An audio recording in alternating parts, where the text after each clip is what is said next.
First off, it's all about the U. Today we're at the halfway point of the 12-part series of our 2010 opponents. Today in part 6, I'll talk about a team that's given us fits the last few years, the Duke Blue Devils, whom we visited in Durham on October 16th. So background on the Blue Devils. They went 5-7, 3-5 in the ACC Coastal last year. The Blue Devils are coached by David Cutcliffe, who's entering his third campaign in Durham. His record is 9-15, but they've improved record-wise each of his first 2 years. 4-8 in 2008 and 5-7 in 2009. The goal for the Blue Devils in 2010 is try to make a bowl game. On offense, they return 9 starters, but they lose to graduation Thad Lewis, who is a career 10,000-yard passer. I mean, you don't replace a guy that talented with just anybody.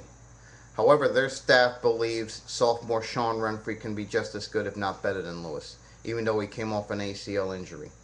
They see a lot of potential in this kid. Where they have the most experience coming back is on the O-line, is where they returned 4 starters from the 09 squad. Only Jared Holt graduated. They do return sophomore running backs Desmond Scott, who had 262 yards on 70 carries and 1 touchdown in 2010, and Jay Hollingsworth, who had 179 yards on 54 carries last year. So they should be okay there. At wide receiver, this is a solid group returning, and leading that group is junior Donovan Warner, who was their best wide receiver in 2009. He was a 1,000-yard receiver last season on 65 receptions and 8 touchdowns. That led the team.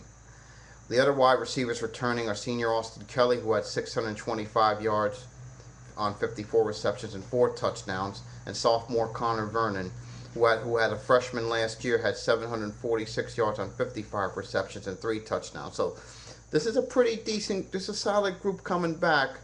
But the question is Renfrey ready to take that next level step? We'll see what happens there. Now defensively, this is where Cut's going to have to endure some growing pains. They only returned 6 starters from the 2009 squad, and this is where graduation took a big bite. Their D-line, especially in the interior, is real thin.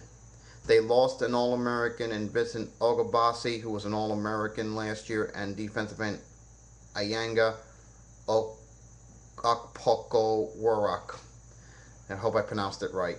However, they do return redshirt junior nose guard Charlie Hatcher, who has 9 career tackles for loss, and that's second on the all-time Duke list. In 2009, he had 39 tackles, 7 tackles for loss, and 1 sack. Also returning are 5th-year seniors Patrick Egbo, who had 34 tackles, 3 of them for loss, and 1 sack. But where he did his damage was on the hurries, with 6 quarterback hurries and 2 pass breakups last year, and Wesley Oglesby. Also on the D-line returning is Kenny Anuke, who moves over from the offense to defense, specifically from tight end to the D-line for depth purposes, and junior Eric Rex.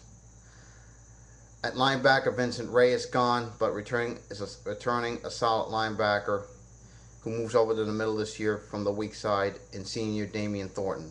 Last year he had 60 tackles and 6 of them for loss. The other returning starter at linebacker is 5th-year senior Abraham Cromont from Staten Island, who returns healthy after a leg injury ended his 2009 season against Virginia Tech. But while he was in there, he had 40 tackles, 2.5 for loss. In the secondary, only 2 starters returned from the 2009 campaign. Gone is Leon Wright, but returning are junior safety Matt Daniels, who according to Phil Steele is a 4th-team All-ACC player and had 83 tackles in 2009, which was 18th in the ACC and led the team in that category. And 5th-year senior Chris R. I'm sorry pronouncing the name, but he's a very good cover corner. He had 46 tackles last year, 2 for loss, 1 sack, 7 passes broken up, 1 forced fumble, and 1 fumble recovery. To tell you how good this kid is, he was drafted in the 4th round of the CFL draft by the Hamilton Tiger Cats. However, overall in 2010, this is a very young Duke team that's going to take their lumps, but I think Cut has them going in the right direction. Playing a tough schedule as they do every year seems to get them stronger, and they're better for it. They won 5 last year. However, I look at that schedule, I just don't see them winning more than 5 again this year.